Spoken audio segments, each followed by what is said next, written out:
पर प्रधान है, वह धरती महाराणा प्रताप की है।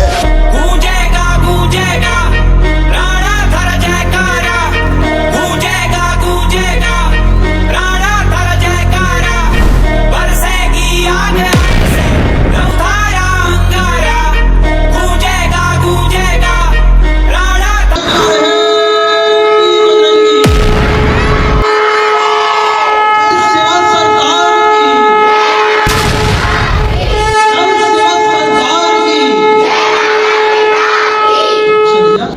अभी आज का जो विषय है उसको प्रारंभ करते हैं। सम्माननीय मंच आदरणीय पवन जी, रेस्पेक्टेड ऑल टीचर्स और प्यारे बच्चे, आप सब बचपन में ये छूटे हैं। सुनना क्या पूछ रहा हूँ मैं आपसे। आप सबने अपने नानी दादी को कभी कहानी सुनाई है? सुनाइए तो हाँ बोले, कुछ सुनाइए क्या? तो सुनो, मैं पूछ क्या रहा है, कौन सी कहानी सुनी है? किसने सुनी है? कौन से पढ़ता है? राजसमंद जिला कौन से स्टेट में आता है? राजस्थान में। Very good. कौन से आता है? राजस्थान के राजसमंद जिले के कुंभलगढ़ में 9 मई 1540 को, अगर हम बात करें तो 9 मई 1540 को ये डेट इसको ग्रेगोरियन कैलेंडर के अकॉर्डिंग है। इसको जनवरी, फरवरी, मार्च में बोलते हैं। ये कौन से कैलेंडर के अकॉर्डिंग है? इसको बोलते हैं ग्रेगोरियन कैलेंडर। कौन सा कैलेंडर? अगर बात करें विक्रमी संवत के अनुसार, ज्येष्ठ, आषाढ़, सावन, भादो, जो अपन अपनी माताएं बहनें जो अपन उपयोग में लेते हैं, जिसको तिथि बोलते हैं, उसके अकॉर्डिंग अगर बात करें का जन्म हुआ ज्येष्ठ शुक्ल तृतीया को। कब जन्म हुआ? रिप्लाई सबको करना है। कब जन्म हुआ? बोलिए, ज्येष्ठ शुक्ल तृतीया। अब इनका जन्म हुआ ज्येष्ठ शुक्ल तृतीया, यानी कि वो उस समय 9 मई थी। अभी पिछले ही वहां वो जाकर के चुकी है। जब इनका जन्म हुआ, ये किस परिवार में पैदा? उनके पिता का नाम था उदय सिंह। क्या नाम था? अब आपने अपनी पुस्तक में कहानी बहुत अच्छे से पढ़ी होगी, पन्ना दाय की कहानी। सुना है क्या? किसने सुना? हाथ धर को। बहुत पढ़ी। पन्ना दाय सुना है? और देखिए, पन्ना दाय से कर लिया क्या? पन्ना दाय ने अपने पुत्र का बलिदान दिया था। उस पुत्र का नाम कौन बताएगा? बोलिए। चंदन। क्लैपिंग करके सीधी करिए सबको। उस पन्ना दाय ने जो अपने पुत्र का बलिदान दिया था, उसका नाम था क्या? चंदन। चंदन का बलिदान जिसके लिए दिया था, जिसको बचाने के लिए दिया था, वो कौन था? उदय सिंह। वही उदय सिंह है। उन्हीं उदय सिंह के पुत्र है महाराणा प्रताप। ध्यान में आया? उदय सिंह के पुत्र कौन? महाराणा प्रताप। और इनके दादाजी का नाम भी ध्यान रखना, वो भी विषय में आगे आएगा। राणा सांगा। कौन था? 80 घाव लगे थे तन पर, फिर भी हार न मानी, वह राणा सांगा आनवा के वाले। तो उनका भी अपने अपने व्यक्तित्व है। राणा सांगा जिनके दादाजी रहे, पिताजी रहे उदय सिंह। माता का नाम जयवंता बाई। माता का नाम क्या है? जयवंता बाई। इनकी पत्नी का नाम था अजबदेव पवार। क्या नाम था? दे का मतलब होता है राजस्थानी भाषा में देवी। क्या होता है? अजबदेव पवार इनकी पत्नी का नाम। मैं थोड़ा कैरेक्टर परिचय करा रहा हूँ आपको, फिर विषय आगे लेते जाऊंगा। इनका पुत्र का नाम था अमर सिंह। क्या नाम था? अमर सिंह। आगे कहानी में भी आएगा। तो पूरा थोड़ा परिचय हो गया पूरा महाराणा प्रताप के बारे में। कुंभलगढ़ के जिले में जब इनका जन्म हुआ, बहुत किलकारियां हुई, बड़े खुश हुए, प्रसन्न हुए। और राजस्थान के अगर आप साउथ में जाओगे तो वहाँ भील जनजाति के लोग रहते हैं। कौन से रहते हैं? भील जनजाति के लोग अपने छोटे बेटे को, यानी कि जो छोटा बच्चा होता है, उसको प्यार से कहते हैं कीका। क्या कहते हैं? तो उनको प्यार से कीका बोलते थे। जैसे अपने यहाँ ब्रज क्षेत्र में क्या बोलते हैं प्यार से? लाला या लाली बोलते हैं ना, तो ऐसे उनको कीका बोलते हैं भील भाषा में। तो ये बचपन का नाम भी इनका कीका था। उदय सिंह की मृत्यु होती है 28 फरवरी 1572 को। कब हुई? 28 फरवरी 1572, होली का दिन था। उदय सिंह यानी इनके पिताजी की मृत्यु हो जाती है।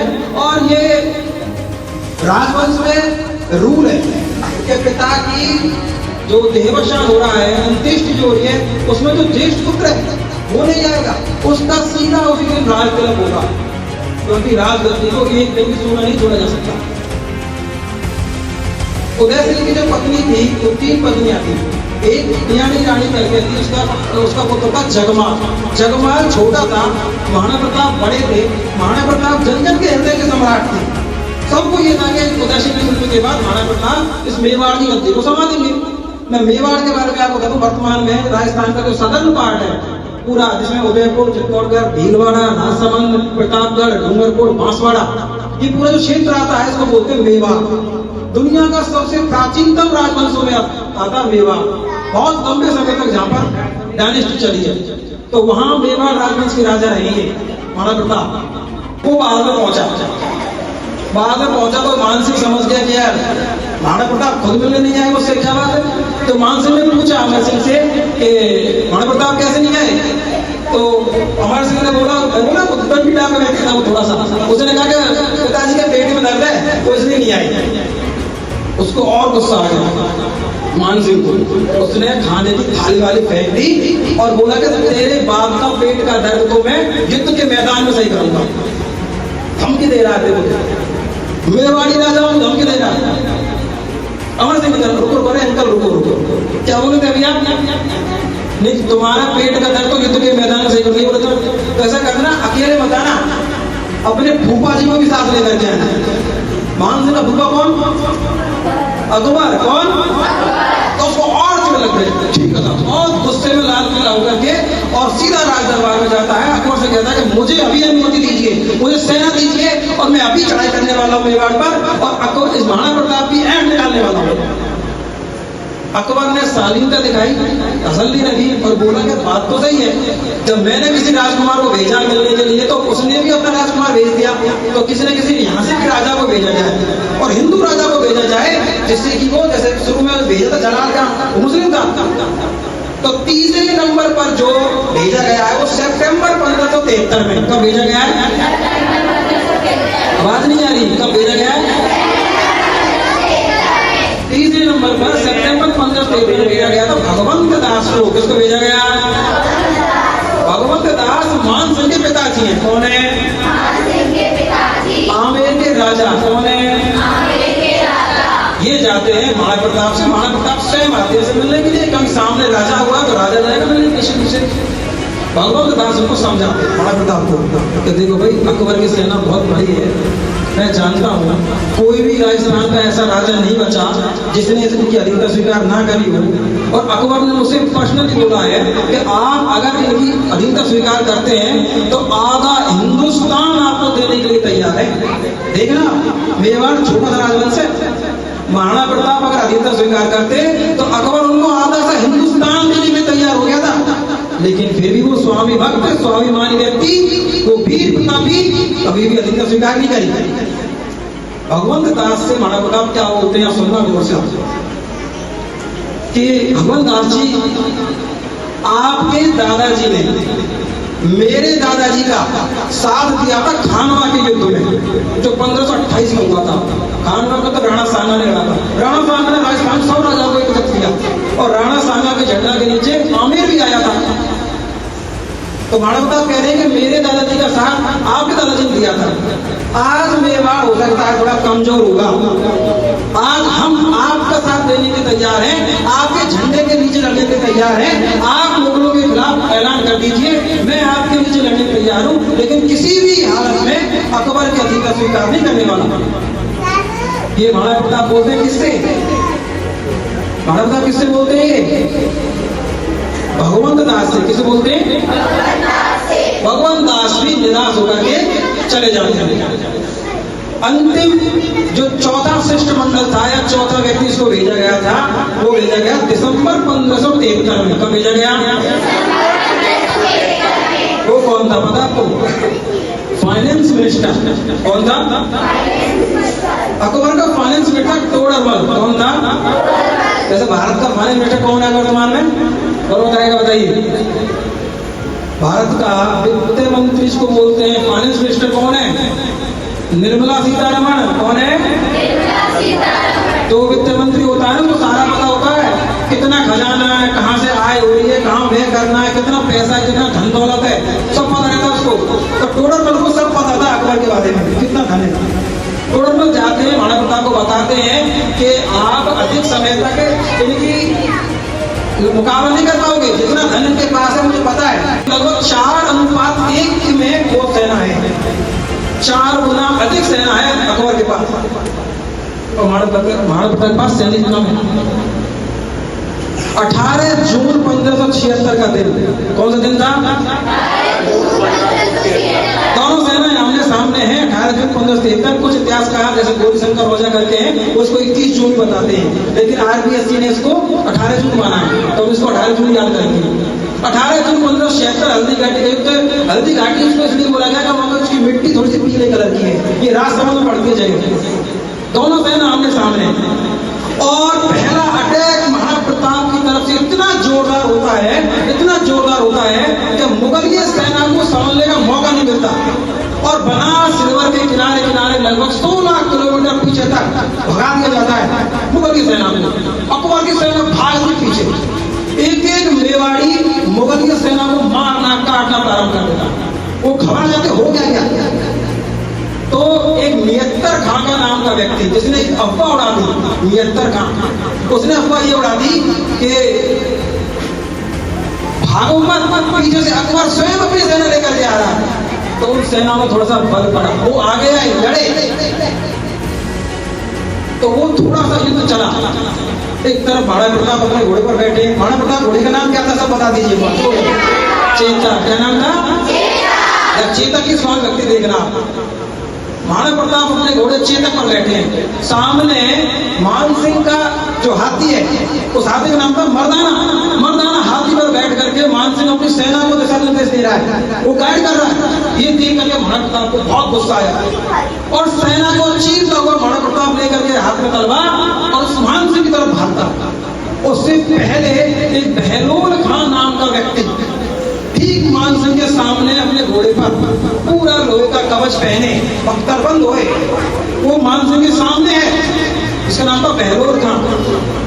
महाराणा प्रताप ने जब बहलोल खां को देखा और सेना को चीरता हुआ जब आगे बढ़े तो अपने तलवार के एक ही बार से बहलोल खां को उस बख्तरबंद लोहे के कवच सहित और घोड़े सहित 2 हिस्से में बांट देता। आप उसमें फोटो देख सकते हैं। इसमें एक तलवार के बार से उस घोड़े पे बैठे बहलोल खां को 2 हिस्सों बांट दिया महाराणा प्रताप ने। हाहाकार मच गया रणभूमि में, सेना भागने लगी। इसी बीच तुरंत चेतक को इशारा किया और आगे बढ़ते हैं महाराणा प्रताप, और मान सिंह के हाथी के मस्तक पर चेतक ने अपने दोनों पैर रख दिए और अपना भाला उठाया। तो यहाँ मुझे कवि की 4 पंक्तियां याद आती हैं कि द्वंद्व कहां तक पाला जाए, युद्ध कहां तक टाला जाए, तू भी है राणा का वंशज, फेंक जहां तक भाला जाए। और महाराणा प्रताप खींच करके भाला फेंकते हैं तो जो हाथी को चलाने वाला था उसको बोलते हैं महावत। महावत को चीरता हुआ भाला, और जिसे हाथी के ऊपर बोलते हैं हौदा, उस हौदे में बैठा हुआ मान सिंह दौड़ जाता है और हौदे को तोड़ता हुआ भाला पार निकल जाता है, बाल बाल बच जाता है मान सिंह। पूरी रणभूमि में हाहाकार, सेना भागने लगती है चारों तरफ से। पूरे मुगलिया सेना ने महाराणा प्रताप को घेर लिया होता है। इस बीच में जब देखते हैं तो झाला वीदा करके व्यक्ति जब देखता है, तो कोई भी अगर मेवाड़ी राजवंश होता है ना, तो वो अगर संकट की घड़ी में होता है तो झाला वीदा मान सिंह नाम उसका था। झाला वीदा ने क्या किया, महाराणा प्रताप के सारे जो चिन्ह थे, उनका मुकुट हो सकता है, उनका सारा कुछ पहन करके महाराणा प्रताप के वेशभूषा लेकर के खुद ही उस तरफ पहुंचा और महाराणा प्रताप को संकट की घड़ी से बाहर निकालने का काम किया। इसी बीच में जब चेतक अपने दोनों पैर उस मर्दाना हाथी के मस्तक पर रखता है तो हाथी की सूंड में एक छुरा लगा हुआ होता है, उस छुरे में जहर लगा हुआ था। जब चेतक अपने पैर पीछे खींचता है तो जहर लगा हुआ छुरा चेतक के पैरों को काट देता है, चेतक के शरीर में पूरा जहर फैल जाता है। अब देखो स्वामी व्यक्ति को जब देखता है कि मेरा मालिक इस संकट की घड़ी में है, तो युद्ध स्थल से कटे पैरों से शरीर में जहर फैला हुआ है और पूरे उसे महाराणा प्रताप को वहां से निकालता है। आप कभी हल्दी घाटी का भ्रमण करोगे तो देखोगे वहां पर लगभग 30 फुट का पूरा नाला है। वो 30 फुट का नाला कटे पैरों से शरीर में जहर फैला हुआ चेतक अपने स्वामी को पीठ पे बैठा करके और नाले को पार कराता है। और उसको बचाता। महाराणा प्रताप के जीवन में न जाने कितने कष्ट आए थे, लेकिन कभी भी आंखों में आंसू नहीं आए थे। इतिहास में पहली बार ऐसा हुआ जब महाराणा प्रताप अपनी गोदी में चेतक का सर लेकर के रोने लगे हैं। इतना स्वामी भक्त वो व्यक्ति था, इतना देश प्रेमी व्यक्ति था। चेतक वहीं दम तोड़ देता है। और इतिहास में पहली बार ऐसा हुआ कि किसी पशु का उसको सम्मान पूर्वक, विधि पूर्वक, आज उसकी छतरी भी है। राजस्थान में बलीचा गांव है, बलीचा। बलीचा में आज जाओगे तो चेतक की आप 8 खंभों की छतरी भी देख पाओगे। हल्दी घाटी के युद्ध में अनेकों इतिहासकारों ने इस प्रकार से किया है कि हल्दी घाटी में महाराणा प्रताप हार गए। आप अनुमान लगाना, हल्दी घाटी के युद्ध के बाद आसफ खान और मान सिंह जब दोबारा अकबर के पास जाते हैं तो अकबर उनसे पूछता है महाराणा प्रताप को कैद कर लाए? नहीं। उसको गुलाम बना लिया? नहीं। उसको मार दिया? नहीं। तो फिर किस मुंह से मेरे सामने आए हो? उनको दरबार से बाहर भगा दिया। और फिर हम कहते हैं कि हम हल्दी घाटी तो हार गए। सुनियोजित तरीके से इतिहास को बदलने का काम कुछ इतिहासकारों ने किया है, वरना हल्दी घाटी का युद्ध महाराणा प्रताप हारे नहीं थे। आगे लगभग 6-7 वर्षों तक हिम्मत नहीं हुई थी अकबर की कि मैं दोबारा अभियान चलाऊं। इतना खौफ था महाराणा प्रताप का अकबर के मन में। इस हल्दी घाटी के युद्ध को अनेकों इतिहासकारों ने अलग अलग नाम से जाना है। कोई इसको बाघ बादशाह का युद्ध कहता है, खमनौर का युद्ध, गोगुंदा का युद्ध, और कर्नल जेम्स टॉड, आपने नाम सुना होगा, राजस्थान इतिहास के फादर कहे जाते हैं, the father of history of Rajasthan, colonel James Tod. उन्होंने इसको राजस्थान की थर्मोपोली बोला है। राधे राधे। आज इस बौद्धिक सेशन में जो कि पप्पू जो चलाया जाता है, यहाँ पे रिंकू सर ने जो आज बताया है महाराणा प्रताप के बारे में, जब ये बता रहे थे तो मेरे गूज बम्स रोंगटे खड़े हो रहे थे और मैं निःशब्द होता जा रहा था कि एक व्यक्ति घोड़े पर बैठकर इतनी ताकत उसमें आ जाती है कि एक बार से लोहे का पूरा पतला मोटा, उसके अंदर आदमी, उसके ऊपर जो नीचे बैठे हुआ घोड़ा है, एक साथ पूरा काट दिया जाता है। तो कितना जज्बा उनके अंदर और कितना आत्मविश्वास जो उनके अंदर होगा तो कितना बड़ा होगा। और जब हमारा आत्मविश्वास खुद पर होता है ना, तो दुनिया की कोई सी भी कितनी बड़ी ताकत हमारे सामने खड़ी हो, वो हमारे सामने क्या नहीं होगी, क्या नहीं होगी, टिक नहीं पाएगी। तो जो जज्बा हमारे महाराणा प्रताप में था वो आत्मविश्वास से कूट कूट कर भरे हुए थे। और क्यों भरे हुए थे? मात्र देश भूमि प्रेम के लिए।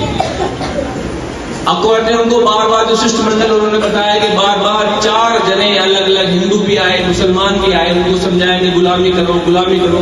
वो गुलामी ले सकते थे कि नहीं ले सकते थे ना? वो सुकून की जिंदगी अपने आराम से, ऐशो आराम से महलों में रखकर अपनी पत्नी के साथ, बच्चे के साथ बिता सकते थे, लेकिन उन्होंने ऐसा नहीं किया। क्यों नहीं किया? क्योंकि देश प्रेम और देश के लिए अपने के साथ साथ हमें सारी प्रजा का ध्यान रखना होता है कि आगे जाके वो हमारे बच्चे गुलाम ना बने।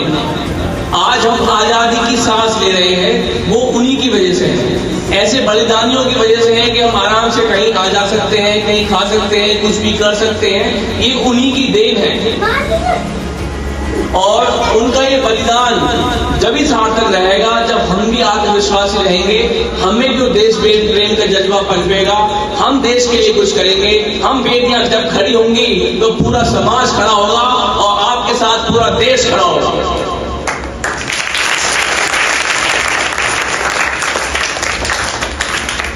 तो ऐसे थे हमारे महाराणा प्रताप, और रिंकू सर ने बहुत ही अच्छा महाराणा प्रताप का आपके सामने एक व्यक्तित्व जो पेश किया है। उनकी पत्नी का नाम अजय देव, जो अजब देह था, वो भी उतनी ही आत्मसम्मानी औरत थी। हमेशा वो उनको समझाती, उनके कठिन समय में उनके साथ खड़ी रहती, अड़िग रहती, और वो समझाती कि नहीं, देश प्रेम ही सबसे बड़ा प्रेम है और आप ये जो कर रहे हो वो बहुत अच्छा कर रहे हो। तो हमें भी यही करना है कि हमें हमेशा प्रेरित करना है, प्रेरणा बनना है। कभी कभी किसी चीज को नहीं ऐसे नहीं करना कि हमें दूसरों के लिए प्रेरणा बनना है, चाहे इस घर में, चाहे शादी के बाद जाओ उस घर में, हमेशा हमें प्रेरणा ही बनकर चलना है, हमेशा हम दूसरों को साथ लेकर चलना है, हमेशा परिवार का उत्थान और देश का उत्थान करने की नीति से, नियति से हमें आगे चलना है। तो हम ये सब करेंगे, हमने सीखा, तो क्या बोल रहे हैं हम?